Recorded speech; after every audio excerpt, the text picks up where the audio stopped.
আমার কাছে দুটা ইতিহাস আছে, চলেন শর্টে দুটাই শুনে দিই।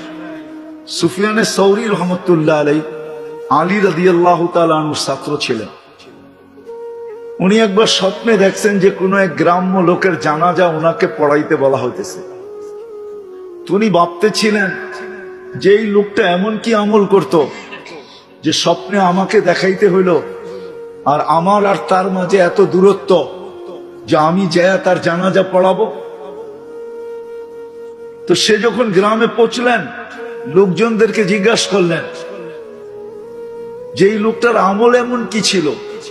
তো সবাই হাসেন আর বলেন তেমন কিছু ছিল না, সাধারণই ছিল। সাধারণ বোঝেন, তেমন কোনো বিশেষ আমল ছিল না। তো সুফিয়ানে সৌরি রহমতুল্লাহ আলাইহি ভাবতেছিলেন, সুফিয়ানে সৌরি রহমতুল্লাহ আলাইহি ভাবতেছিলেন যে সঠিক খবরটা এখানে গ্রামের লোকদের থেকে পাওয়া যাবে না, বাড়ির জিজ্ঞাসা করি।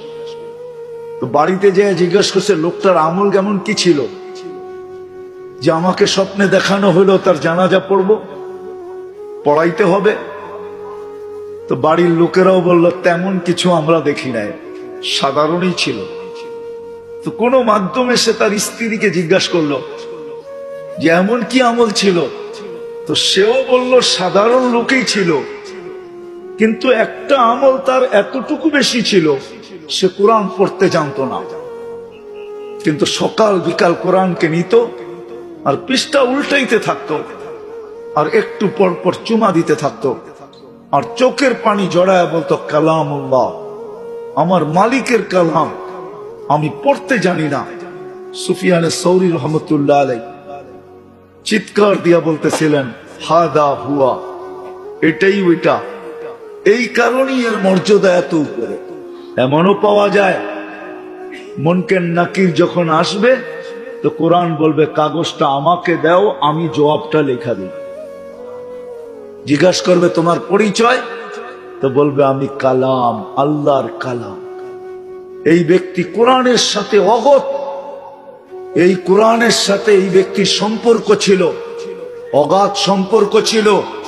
কোরআনকে সে ভালোবাসতো, পড়তে পারত না, কিন্তু সকাল বিকাল দুইবার হইল কোরআনকে নিত আর মহব্বতে চুমা দিত।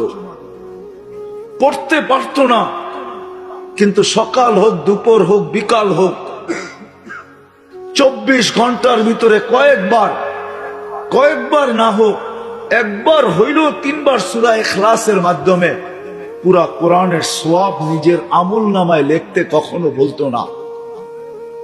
এক শ্বাসও আল্লাহর হুকুম মানা ব্যতীত নিতে পারতাম না। শ্বাস প্রশ্বাস কাটটা নেন, টাইনা নেন কি আর ছাড়েন কি, টানি অক্সিজেন ছাড়িও, ঠিক না?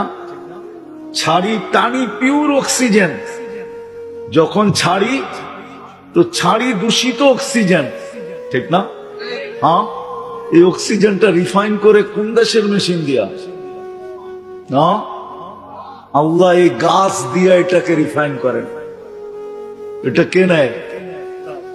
নিয়ে আবার সে পিওর অক্সিজেন আমাদেরকে ফেরত দেয়।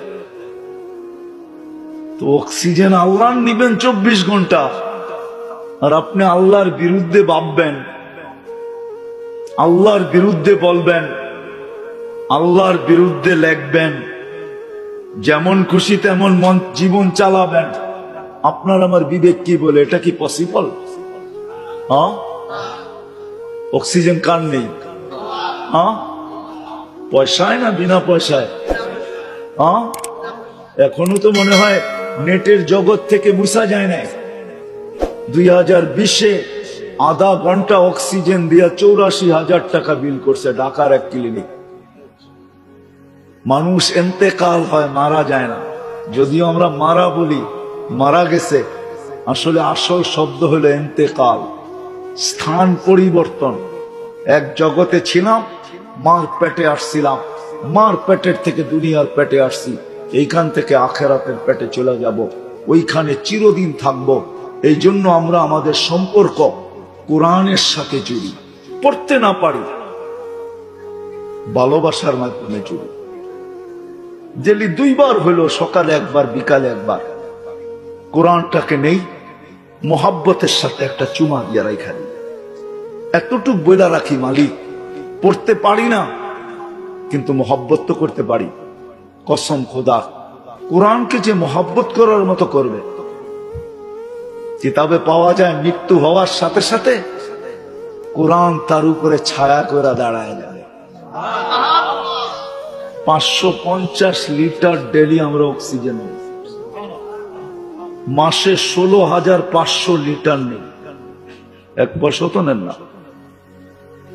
অক্সিজেন নিব আল্লাহর, আর আল্লাহর বিরুদ্ধে বলবো? হ্যাঁ, ইচ্ছা স্বাধীনতা দিছেন বিদায় সম্ভব।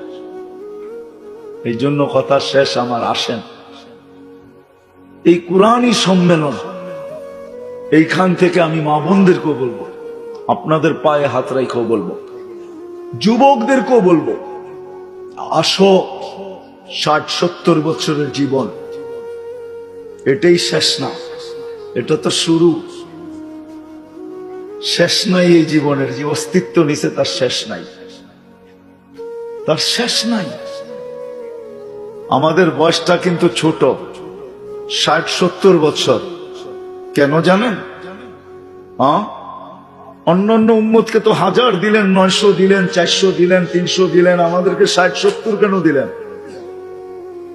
আমাদের দেশে একটা রীতিনীতি আছে, ভালোবাসার পাত্রকে বেশি খাটাইতে চায় না, পরিশ্রম করাইতে চায় না, ঘাম জড়াইতে চায় না। এই জন্য আল্লাহ আমাদের বয়স কম দিছেন মোহাব্বত করে, যে তোমাদেরকে বেশি খাটাবো না, তোমরা 60-70 বছর থাইকা চলে আসো, এতটুকুই যথেষ্ট। আপনি বলবেন এটা তো প্রমাণ হলো না, আমি আরো প্রমাণ দিতেছি বয়সের ভিতরে।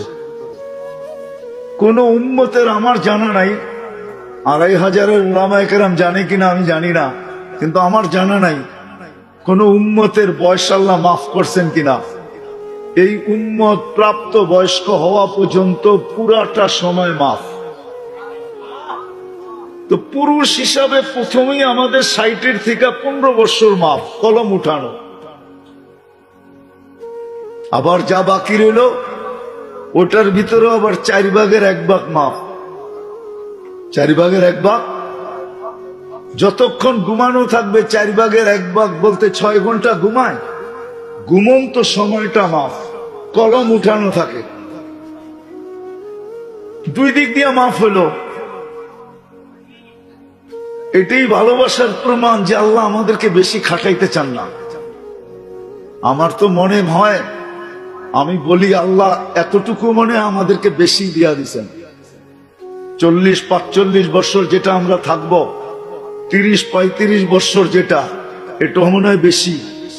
কারণ আল্লাহ মনে হয় চাইছিলেন এই উম্মত আসবে, জমিনে পা রাখবে, আর চলে সিধা জান্নাতে চলে যাবে। সাধারণ নারী পুরুষ নির্বিশেষে আমরা অধিকাংশই কোরআন পড়তে জানি না, ঠিক না?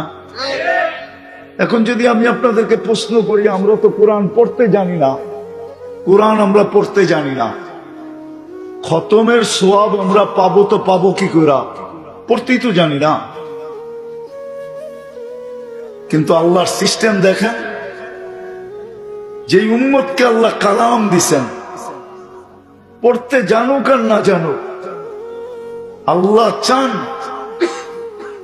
এই উম্মত যেন কোরআনের খতমের সওয়াব ব্যতীত আল্লাহর কাছে না যান,